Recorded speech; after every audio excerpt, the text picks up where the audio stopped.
and welcome to our 2011 annual town meeting. This meeting is to report back to residents on our activities during the last 12 months and to outline our plans for the forthcoming year. It's also an opportunity for you to ask questions, which we will do our best to answer, and for residents to make suggestions on what our priorities should be looking forward. So by all means, do ask. The agenda is now up on the screen. So in terms of what you're about to hear this evening, there'll be a few words from me about the more major issues, and then the chairs of the Planning, Conservation and Transport and the Community and Leisure committees will review their achievements in 2010. Town Council has worked often in partnership with others to support various community events and initiatives. Cricklade in Bloom and the Children's in Bloom competition, a very successful campaign towards new Christmas lights, a worm charming competition, a new Tree of Remembrance scheme and memorial benches at Saxon's Rest, the Remembrance Sunday Parade, the setting up of regular dog warden surgeries, and the development of a heritage trail through the town. These partnership activities, where we often provide more of a support role, reflect the strong community spirit that exists within the town. We also provide ongoing support for community-led initiatives such as Speed Watch, Fair Trade and the Credit Union. More specifically, some of the more significant initiatives that we have either delivered already or are driving forward include a wide consultation exercise resulting in a mandate from local residents to apply for a loan to develop a town centre car park, a lease with Wiltshire Council transferring the management of the town hall car park to the town council so that free parking will be retained, the adoption of the eastern roundabout from Wiltshire Council, and whilst this has taken longer than we would have wanted, we're nearly there now, the transfer of Long Close and Hall Close to the ownership of the town council, and working with Wiltshire Council and Highways on the conclusion of enhancements and traffic calming to the High Street, including the introduction of a loading bay and a 20-mile-an-hour speed limit. The establishment of a steering group of local people to produce a community-led town plan, which will be the foundation stone of the town council's forward planning. Working with the Environment Agency and Wiltshire Council to begin long-awaited ditch clearance to alleviate flooding, and support for Cricklade Bloomers towards the town's success as best small town in the southwest, and a gold award in our entry in the Britain in Bloom competition. And finally, a civic reception for Sussex Sur-Aire to celebrate the 20th anniversary of the Town Twinning Association. First, a few words on car parking.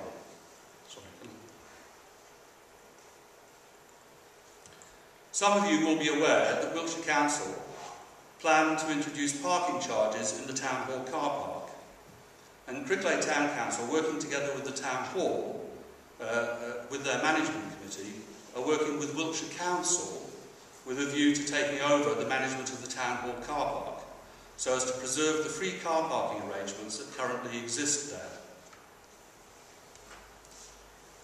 You will all know that the Town Council has been pursuing the development of a town centre car park for many years. The purpose being to help protect and improve the economic sustainability of the town centre, and to encourage people living in neighbouring areas to visit our high street shops and to accommodate the increasing numbers of tourists to Cricklade. It will also help to decongest the high street where illegal and double parking is a real problem. Now last year, I was able to report that a 125-year lease had at long last been signed with the owner of the Cricklade Club. And this has allowed us to move this important project forward. I also said that we did not have the money to deliver a car park, and I'll now quote from what I said last year. Quote, "One of our tasks will be to understand the local community's views on how we might finance the development of the car park. Obviously, we have a lot more work to do, but we need the support of the local community for this project if it is to be delivered." unquote. Well, last year it was agreed that a public consultation should take place asking local residents whether the Town Council should take on a public works loan to fund the development of a new car park.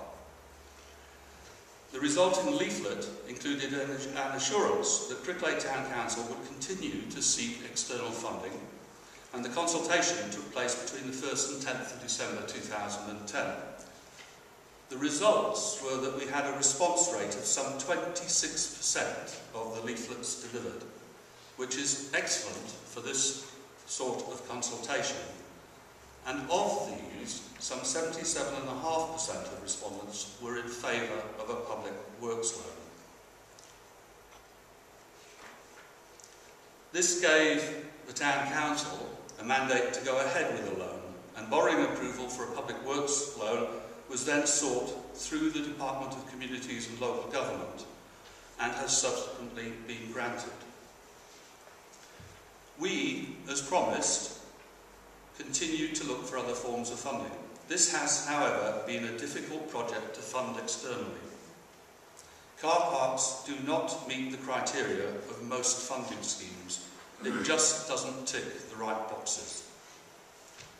Efforts to secure funding from Wiltshire Council's Performance Reward Grant Scheme were not successful. Regional agencies have had money clawed back into central government. Heritage money is leaning more towards projects with an educational angle, and most current lottery funding is geared towards well-being projects. European funding is largely for revenue projects, even when we use the historic town and tourism angle. And big private corporations have relatively small projects for budgets for community projects. The bigger money is tied up in long-term specific grant programs, say in the Third World Development or climate change.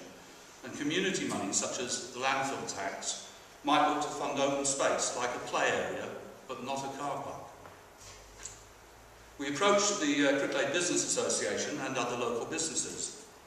And whilst the Business Association itself was helpful, it was unable, understandably, to offer financial support. However, one of the businesses in the town has stepped forward to help. We have for some time been discussing the project with Tesco, an obvious choice due to the proximity of the car park to the Express store in the High Street. And although Tesco has been keen to support local communities, for example its charity trust gives almost £2 million to charitable causes every year, there is no money for car park development for its small stores, only for the large out-of-town developments. Our own car park project does not meet the criteria for a charitable contribution. However, instead, Tesco will provide professional project management, quantity surveying and architectural services throughout all phases of the project, and all free of charge. And this is a first for Tesco. It's not been involved in a community project in this way before, and it's doing so because of the clear benefits to our community and the professional approach taken by the Town Council and its consultation with local people. The value of Tesco's contribution represents around at least 10% of the total build cost of up to £156,000. And we're obviously very grateful for its involvement. It represents a real saving to Cricklade, and it's an excellent example of how a major retailer can make a positive difference to smaller communities such as ourselves. Let's move on to the second item that I want to mention, where I'm able to report more progress. I'm delighted to be able to tell you that we're now the owners of the pieces of land known as Long Close and Hall Close.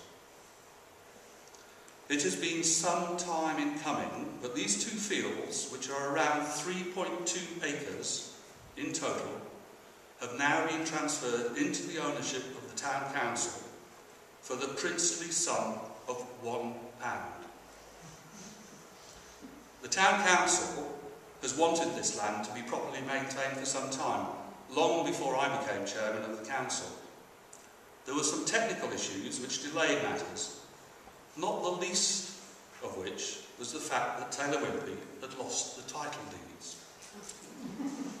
However, thanks to Taylor Wimpey's generosity, we now have the land and need to begin work on understanding what we should do with it. We plan to establish a working party liaising with the right agencies and interested parties on the appropriate enhancement of Long and Hall Close as an area of public open space. Last year, I said we wanted to help the community to deliver a parish plan. And you may remember this slide. Well, we made our council chamber and £500 available to help with this work. We also carried out research in the High Street. The Town Plan Steering Group was formed under the leadership of Jim Muir with the help of Community First, and further funding has been made available by the Area Board, and the Town Council look forward to the results of this work in due course. This is vitally important work, and properly done should help to shape Cricklade's future. Next, we have provided financial support amounting to £10,875 to 6 organisations during 2010-11. And this is considerably down on the previous year, both in terms of the amount and the number of organisations receiving financial support. And this was largely as a result of the decision taken by councillors to act more prudently with this form of expenditure. The major beneficiaries, though, in terms of the size of the grants awarded, were the Leisure Centre, who had some £6,000 from us, Cricklade Bloomers £2,000, and the Cricklade Town Festival Committee £1,250. These 3 organisations, representing 85% of the financial assistance given, have featured regularly in the past, and I think you'll all be aware of the important part that they each play in our community. We would have particularly welcome applications from any new community groups, or for smaller amounts where we can help make a real difference. And last year, for example, we helped the Cricklade Preschool Playgroup with some refurbishment costs, as well as a small donation to St John Ambulance. Whilst on the subject of grants, I should just mention that the Town Council have reviewed the terms and conditions of providing financial support for our community groups, and Shelley will be able to provide details to any groups interested in making an application in the forthcoming year. And alongside this new grant scheme, I'm pleased to be able to report that there's been a significant increase in the budget that's been set aside for this purpose, in light of the fact that we utilised the entire budget last year. Now, I've just mentioned the important work that Cricklade Bloomers, the Leisure Centre and the festival team carry out. And staying on this same theme of recognising important work on behalf of the community, I want to say here and now that we have an excellent neighbourhood policing team, led locally by PC Lee Kuklinski, and our Police Sergeant Martin Alvis is here this evening, and he'll no doubt be happy to answer your questions during public question time at the end. We've continued to work closely with our neighbourhood police team, who regularly liaise with the Town Council. They liaise with our Town Council staff, and they also attend our full Town Council meetings. We also take part in a regular tasking meeting where future policing priorities specific to Cricklade are agreed with the police. Standing back, it remains true that we're fortunate to live in Cricklade with some of the lowest crime rates in the country. And whilst it's important not to be complacent, I think that our local police are doing a good job with the resources that they have available.